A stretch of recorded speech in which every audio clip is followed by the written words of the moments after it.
नमस्कार दोस्तों, स्वागत है आपका एक और नए वीडियो में। दोस्तों, क्या आपने कभी सोचा है कि जब हम जिम्मेदारी नहीं लेते तो हमारे कामों में क्या होता है? अक्सर हम अपनी क्षमताओं को कमजोर समझकर या डर और संदेह के चलते किसी चीज को करने से पीछे हट जाते हैं, बिना उसे आजमाने का मौका देने का। लेकिन क्या हम ये सोचते हैं कि ऐसे मौके पर हम कितना बड़ा मौका खो देते हैं? इस वीडियो में हम देखेंगे कि जब हम जिम्मेदारी से मुकरते हैं तो हम स्वयं को अपने पूरे पोटेंशियल को पहचानने और प्राप्त करने का मौका बर्बाद करते हैं। जिम्मेदारी लेने के बजाय हम अपने कामों को अधूरा छोड़कर स्वयं को नकारने से बचते हैं और इससे हमारे जीवन में निरंतर संकोच और आत्मसंकट की भावना बनी रहती है। ये वीडियो आपको यह सिखाएगा कि जब हम खुद पर और अपनी क्षमताओं पर विश्वास करते हैं तो हम किसी भी चुनौती का सामना कर सकते हैं और कैसे हमारे कामों में चमत्कार हो सकता है। तो चलिए बिना किसी देरी के कहानी शुरू करते हैं। एक छोटा सा गांव था। उस गांव में एक व्यक्ति रहा करता था। उस व्यक्ति को भी यही तकलीफ थी। वह हमेशा खुद की क्षमताओं पर शक किया करता था। वह हमेशा दुविधा में रहता था। जो काम वह करता था वो काम उसे बिल्कुल भी पसंद नहीं था।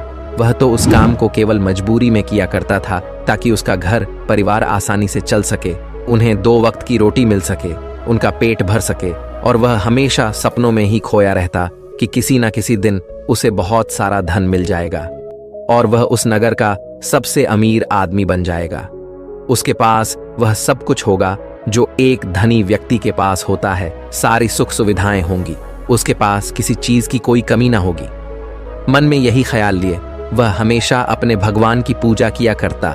वह हमेशा यही सोचा करता कि मेरे ईश्वर के आशीर्वाद से उसके जीवन में चमत्कार घटेगा और वह बहुत धनी व्यक्ति बन जाएगा। इसीलिए वह दिन रात सुबह शाम केवल अपने इष्ट की पूजा करता, उनकी भक्ति में खोया रहता। और जब भी कोई उसे किसी कार्य के लिए कहता तो वह यही कहता, जो होगा वही करेंगे, मैं भला कौन हूं, करने वाले तो सब वही है। लेकिन वास्तविकता में उसके मन के भीतर एक दुविधा थी। कुछ भी करने के लिए वह हमेशा दुविधा में फंसा रहता था। वह कभी किसी निर्णय पर पहुंच ही नहीं पाता था और जब भी वह किसी कार्य को पूर्ण नहीं कर पाता था तब भी उसके पास तरह तरह के बहाने हुआ करते थे। जैसे मैंने तो बहुत कोशिश की किंतु यह कार्य पूर्ण हो ही नहीं सकता। यह कार्य करना तो असंभव है। यह कार्य बहुत कठिन है। इस तरह की उसके पास कई तरह के बहाने थे जिससे वह खुद को समझा दिया करता। उसकी पत्नी और उसके घर वाले उसे ताना मारा करते, उसे तरह तरह की बातें सुनाया करते, लेकिन वह व्यक्ति कुछ करने का नाम ही नहीं लेता था। एक दिन उसकी पत्नी उस व्यक्ति से कहती है, अरे तुम कुछ करते क्यों नहीं? आखिर हमारा परिवार ऐसे कब तक चलेगा? तुम जो मजदूरी करके पैसे लाते हो उसमें घर का खर्च नहीं चल पाता। आखिर तुम कुछ और काम क्यों नहीं करते? इस पर वह व्यक्ति कहता है, जैसे मालिक की इच्छा वह जैसा रखना चाहेंगे, हमें वैसे ही रहना होगा। मैं चाहे कितना भी प्रयास क्यों ना कर लूं, लेकिन मैं उससे अधिक धन नहीं कमा सकता जब तक कि मेरे मालिक ना चाहे। एक दिन उसका बच्चा बहुत बीमार पड़ गया और उसे अच्छे इलाज की आवश्यकता थी, लेकिन उस व्यक्ति के पास धन नहीं था। तभी उसकी पत्नी रोते हुए उस व्यक्ति के पास आई और कहने लगी, अरे जाइए ना, कुछ पैसों का बंदोबस्त कीजिए ना, हमारा बच्चा यूं ही मर जाएगा। इस पर व्यक्ति कहता है, अरे पगली, तू चिंता क्यों करती है? इससे कुछ नहीं होगा। मेरे ईश्वर मेरे साथ है और वह इसे बचा ही लेंगे। वह ऐसा कुछ नहीं होने देंगे। आखिर मैं उनकी इतनी पूजा करता हूँ, दिन रात उनकी आराधना करता हूँ, उनकी भक्ति करता हूँ, इसलिए हमारे बच्चे को कुछ नहीं होगा। तू चिंता मत कर। अपने पति की यह बात सुनकर उस व्यक्ति की पत्नी घर से बाहर निकली और उसने हर जगह हाथ पैर मारे, हर जगह लोगों से बात की, लोगों से धन मांगा, लोगों से मदद मांगी, लेकिन किसी ने उसकी मदद नहीं की। उसे कहीं से भी धन नहीं मिला और थक हार कर वह घर वापस आ गई। इधर वह व्यक्ति अपने ईश्वर के भजन गा रहा था, उनसे प्रार्थना कर रहा था कि वह उसके बच्चे को स्वस्थ कर दें। बच्चा पीड़ा के कारण लगातार रोए जा रहा था। उसकी पीड़ा असहनीय होती जा रही थी, जिस कारण उसका चीखना चिल्लाना और भी बढ़ता जा रहा था। काफी समय तक वह बच्चा चीखता चिल्लाता रहा, लेकिन उस व्यक्ति को तनिक भी फर्क नहीं पड़ा और अचानक उस बच्चे का चीखना चिल्लाना बिल्कुल शांत हो गया। जैसे ही उस बच्चे की आवाज बंद हुई, ये देखकर वह व्यक्ति सोचने लगा कि लगता है मेरे प्रभु ने मेरे बच्चे को ठीक कर दिया। उसने प्रभु का धन्यवाद किया और कहा, मैं जानता था आप मेरे बच्चे को जरूर स्वस्थ कर देंगे। आखिर मैं आपकी इतनी पूजा करता हूं, आपकी इतनी आराधना करता। मैं जानता था आप मेरा साथ कभी नहीं छोड़ेंगे। अपने बच्चे की आवाज ना आती हुई देख उसकी पत्नी उस बच्चे के पास पहुंची और जोर से चिल्लाकर उस बच्चे को उसने अपने गले से लगा लिया और जोर जोर से रोने लगी। तब जब उसने यह सब देखा तो उस व्यक्ति को यह एहसास हो चुका था कि उसके भगवान ने उस बच्चे को नहीं बचाया था, बल्कि अब उसका बच्चा इस दुनिया में नहीं रहा। और जब उसे एहसास हुआ तब उसे बहुत गहरा धक्का लगा। उसे यह समझ नहीं आ रहा था कि आखिर यह कैसे हो सकता है। वह तो अपने प्रभु की इतनी भक्ति करता है, इतनी आराधना करता है, फिर आखिर यह सब कैसे हो गया। उसके मन में ऐसे कई प्रकार के प्रश्न उत्पन्न हो रहे थे और उन प्रश्नों को लेकर वह यहाँ वहां भटकता रहा। और ऐसे ही कई दिन बीत गए। दिन के बाद हफ्ते और हफ्तों के बाद महीने बीत गए, लेकिन अब तक उसे उसके प्रश्नों का कोई उत्तर नहीं मिला था। जब भी किसी से इसके बारे में बात करता तो हर कोई उसे केवल एक ही जवाब देता कि लगता है तुम्हारी भक्ति में कोई कमी रह गई थी, शायद इसी कारण ईश्वर ने तुम्हारी नहीं सुनी। लेकिन उसे किसी की बात पर कोई यकीन नहीं था। उसे उस जवाब से कोई संतुष्टि नहीं मिल रही थी। वह अपने बच्चे को खोने के कारण बहुत तकलीफ में था। मन ही मन वह पूरी तरह से टूट चुका था। एक दिन वह किसी मार्ग से होता हुआ कहीं जा रहा था, लेकिन तेज धूप के कारण वह एक पेड़ की छांव में बैठ गया और वहां पर बैठकर अपने बच्चे को याद करके जोर जोर से रोने लगा।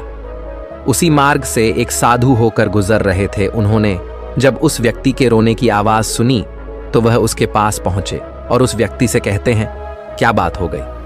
आखिर तुम इतने जोर जोर से इस तरह रो रहे हो क्या? कोई संकट आ पड़ा है? आखिर क्या बात है, मुझे बताओ। इस पर उस व्यक्ति ने अपनी सारी बातें उन साधु को बता दी और साधु से कहता है, हे गुरुवर, आखिर इसने मेरी क्या गलती है? आखिर मैंने क्या किया? मेरी पत्नी मुझे मेरे बच्चे की मौत का जिम्मेदार ठहराती है। आप ही बताइए, भला मैं अपने बच्चे को क्यों मारना चाहूंगा? मैं तो बस ईश्वर से उसकी सलामती के लिए दुआ मांग रहा था। तो क्या मैंने गलत किया है? तभी उन गुरुवर ने उस व्यक्ति से कहा, यदि तुम्हारे बच्चे को इलाज मिल जाता तो क्या वह ठीक हो जाता? इस पर वह व्यक्ति कहता है, हां, अवश्य ठीक हो जाता। तभी वह साधु उस व्यक्ति से कहते हैं, तो आखिर तुमने इलाज क्यों नहीं करवाया? इस पर व्यक्ति कहता है, गुरुवर, मेरे पास इतना धन नहीं था कि मैं उसका इलाज करवा सकूं। तभी गुरुवार उस व्यक्ति से कहते हैं, तुम्हारे पास धन क्यों नहीं था? तभी वह व्यक्ति इसका जवाब देते हुए कहता है, गुरुवर, जहां मैं काम करता हूं वहां पर मुझे बहुत ही कम तनख्वाह मिलती है और इससे मेरा घर बड़ी मुश्किल से चल पाता है। ऐसे में मैं भला अधिक धन कहां से जोड़ सकता हूं? तभी वह व्यक्ति से कहते हैं, यदि तुम्हारी बच्चे की मृत्यु धन ना होने के कारण हुई है तो तुम ईश्वर को क्यों दोष दे रहे हो? उसने तो नहीं कहा था कि तुम अधिक धन मत कमाओ। उसने तो तुमसे नहीं कहा था कि तुम वहीं पर काम करते रहो जहां पर तुम्हें कम तनख्वाह मिलती है। ईश्वर ने तो तुमसे नहीं कहा था कि तुम मेरे भरोसे बैठो। यह सुन वह व्यक्ति थोड़ा सा अचरज में पाड़ी-डी-डी-एच गया।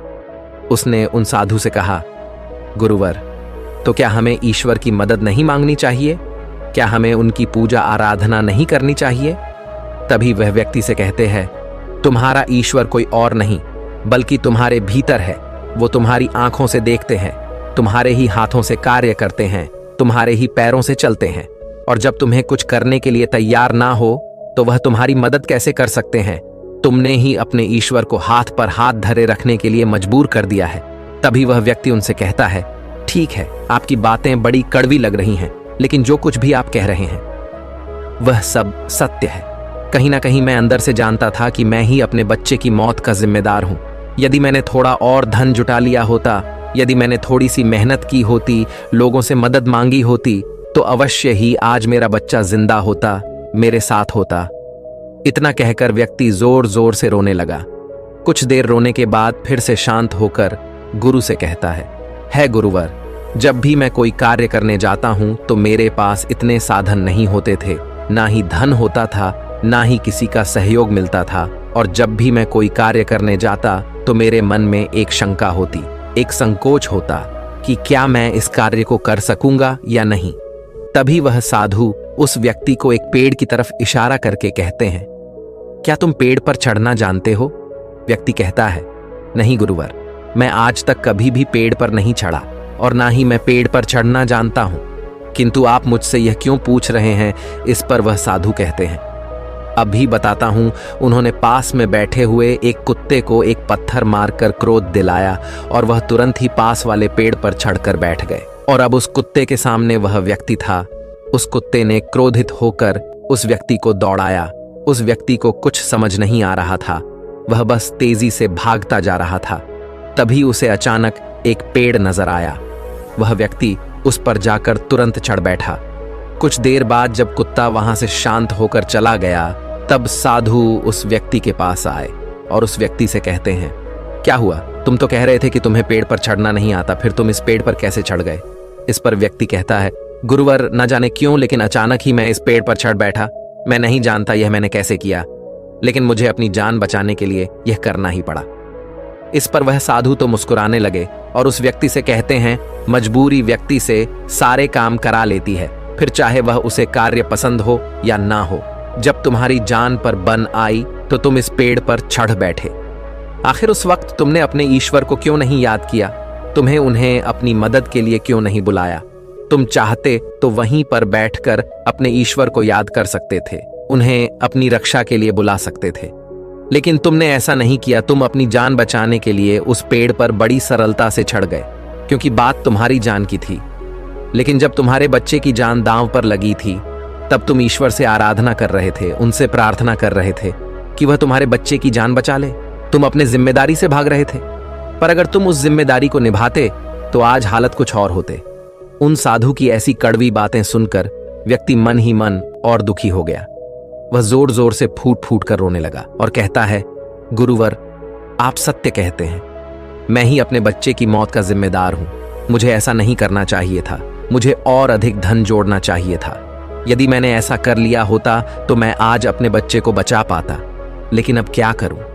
मुझे कुछ समझ नहीं आ रहा। इस पर साधु उस व्यक्ति से कहते हैं, जो हो गया उसे मिटाया नहीं जा सकता, किंतु जो होने वाला है उसे बनाया अवश्य जा सकता है। इसलिए अपने बहानों से ऊपर उठो, अपने संकोच को मन से मिटा दो और किसी भी कार्य को शुरू करने से पहले तुम्हारे मन में दुविधा उत्पन्न होती है, उसे पूरी तरह से समाप्त कर दो। फिर देखना, तुम जैसा चाहोगे वैसा ही होगा। तुम जो हासिल करना चाहोगे तुम उसे हासिल कर पाओगे। तुम्हारा मन मजबूत होने लगेगा। मैं दुविधा से ऊपर उठकर साफ और स्पष्ट तौर पर निर्णय ले सकता। उसके बाद से तुम्हारे मन को कभी किसी बहाने की जरूरत नहीं पड़ता। इस पर व्यक्ति उस हाथ से कहता है, किंतु हे गुरुवर, जब भी मैं कोई कार्य करने जाता हूं तो मेरा मन बहुत ही कमजोर पड़ जाता है। मैं बहुत घबरा जाता हूं। मैं अपने मन को मजबूत कैसे बनाऊं? क्या आप मुझे इसके लिए कोई उपाय बता सकते हैं? इस पर साधु कहते हैं, हाँ, मेरे पास इसका भी उपाय है। तभी व्यक्ति कहता है, गुरुवर, कौन सा उपाय मुझे बताइए। इतने में साधु ने उस व्यक्ति का हाथ पकड़ा और उसे एक नदी किनारे ले आए और उस व्यक्ति से पूछते हैं, क्या तुम्हें तैरना आता है? वह व्यक्ति थोड़ा घबराया, लेकिन उसने जैसे तैसे उन गुरु के इस बात का जवाब देते हुए कहा, हे गुरुवर, मुझे तैरना नहीं आता, लेकिन आप मुझसे क्यों पूछ रहे हैं? इस पर गुरु कहते हैं, अभी बताता हूं। इतना कहकर उन्होंने उस व्यक्ति को पीछे से धक्का दे दिया और वह व्यक्ति सीधा नदी में जा गिरा। वह नदी के पानी में हाथ पैर मार रहा था। वह बचने का हर मुमकिन प्रयास कर रहा था। जब उन साधु ने देखा कि वह व्यक्ति डूबने लगा है तो उन्होंने जाकर उसे उस पानी से बाहर निकाला। वह व्यक्ति जैसे ही बाहर आया तो वह हाँफ लगा। वह घबराया हुआ था, बहुत डरा हुआ था। जैसे तैसे उसने हिम्मत की और वह खड़ा हो गया। अब की बार वह साधु को देखकर बहुत घबरा चुका था, बहुत डर चुका था। वह उन्हें देखते ही भागने का प्रयास करने लगा, लेकिन एक बार फिर उन साधु ने उसे जबरदस्ती पकड़कर नदी में धक्का दे दिया। वह नदी में हाथ पैर मारने लगा ताकि कोई उसे बचा ले। वह जोर से चिल्लाने लगा, बचाओ बचाओ, लेकिन आसपास कोई ना था। उसकी मदद के लिए कोई नहीं आ रहा था। तभी साधु उस पानी में उतरे और उस व्यक्ति को जबरदस्ती पकड़कर सीधा खड़ा कर दिया। उस व्यक्ति ने पाया कि उस नदी में पानी केवल उसके कंधे तक ही आ रहा था। इस पर वह साधु उस व्यक्ति से कहते हैं, अब तुम मुझे यह बताओ कि आखिर तुम इतने कम गहरे पानी में किस तरह से डूबकर मर सकते हो। यदि तुम चाहते तो सीधे खड़े होकर इस परिस्थिति का सामना कर सकते थे और तुम्हें यह भी एहसास हो जाता कि इस नदी में पानी केवल तुम्हारे कंधे तक ही है और तुम्हें इस तरह से इतनी मेहनत करने की कोई आवश्यकता ना पड़ती, ना तुम घबराते और ना ही इस परिस्थिति से भागने का प्रयास करते। किंतु तुम्हें हमेशा से केवल एक डर का सामना किया है और वह यह है कि यदि तुम नदी में गिरे और तुम्हें तैरना नहीं आता तो तुम्हारी मृत्यु निश्चित है। और यही कारण है कि तुम सही स्थिति का पता नहीं लगा पा रहे थे। तुम ये तक पता नहीं लगा पाए कि आखिर इस नदी में पानी कितना गहरा है। एक बार फिर साधु उस व्यक्ति को नदी से बाहर लाए और थोड़ी देर इंतजार करने के बाद उन्होंने एक बार फिर उस व्यक्ति को उस नदी में धक्का दे दिया। अब की बार उस व्यक्ति को उस स्थिति का पता चल चुका था। वह यह जानता था कि अब जैसे ही वह अपने आप को स्थिर कर लेगा, जैसे ही अपने आप को अपने पैरों पर खड़ा कर लेगा, यह पानी केवल उसके कंधों तक ही आएगा। और उसने बिल्कुल ऐसा ही किया, वह सीधा खड़ा हो गया। तभी साधु उस व्यक्ति से कहते हैं, क्या तुम्हें अब अपने मन को मजबूत करने का मंत्र मिल चुका है या नहीं? इस पर वह व्यक्ति कहता है, हाँ, मैं समझ चुका हूं कि अपने मन को मजबूत किस तरह से किया जाए। आगे गुरुदेव उस व्यक्ति से कहते हैं, अब तुम समझे, इस दुनिया में कुछ भी करना इतनी बड़ी समस्या नहीं है। समस्या तो यह है कि हम कुछ करना ही नहीं चाहते। जब भी हमें डर लगे या कोई समस्या खड़ी हो तो हमें उसमें उतर कर देखना चाहिए, उसका आकलन करना चाहिए, उसे समझना चाहिए, जब तक कि वह समस्या संभावना ना बन जाए और तुम्हारे भीतर से उस परिस्थिति का सामना करने का डर निकल ना जाए। ऐसे ही हमारा मन मजबूत होता है। आज तुम्हारे पानी का डर समाप्त हुआ है, लेकिन वास्तविकता तो यह है कि तुम अब भी तैरना नहीं जानते और जब तक तुम तैरना नहीं जान सकोगे तुम गहरे पानी में उतर नहीं सकोगे। इसलिए मेरी एक बात हमेशा याद रखना, इस संसार में ऐसा कुछ नहीं है जो तुम नहीं कर सकते। बस तुम्हें तुम्हारे साथ खड़े होना आवश्यक है, तुम्हें अपना साथ देना आवश्यक है। इसलिए अपने आप को धोखा देना बंद करो, अपने आप को दुविधा से बाहर निकालो, अपने आप पर संकोच करना बंद करो, अपनी शक्ति को पहचानो। तुम हर कार्य कर सकते हो जो तुम करना चाहते हो। यह सुन उस व्यक्ति को अपनी गलती का एहसास हो गया और उसने गुरु को प्रणाम किया और वापस अपने घर की ओर लौट गया। अब से वह हर रोज अपनी गलतियों को सुधारने में लग चुका था, अपने मन को मजबूत करने में लग चुका था। जब भी उसके सामने कोई परिस्थितियां थीं, इसका सामना करने में उसका मन घबराता, उसका मन डरता, तो वह उस परिस्थिति के सामने खड़ा हो जाता और उनका डट के सामने करता, अपनी जिम्मेदारियां निभाता, क्योंकि यही करते हैं जिम्मेदार लोग, डट के खड़े होते हैं। उसने अपने मन के संकोच को, अपनी दुविधाओं का त्याग कर दिया था और उसने अपना हाथ थाम लिया था। जिस भी कार्य में उसे डर लगता वह उस कार्य को जरूर करता है, जिससे उसका मन और भी अधिक मजबूत हो जाता। अब ना ही उसके मन में कोई संकोच होता था, ना ही वह किसी से किसी प्रकार के डर की बातें करता। हर परिस्थिति का सामना करने के लिए पूरी तरह से तैयार रहता और इसी प्रकार उसके मन का सारा डर खत्म हो चुका था और वह अपने जीवन में आगे बढ़ने के लिए पूरी तरह से तैयार था। अब वह जो कुछ भी चाहता था वह उसे हासिल करने में पूरी तरह से सक्षम था।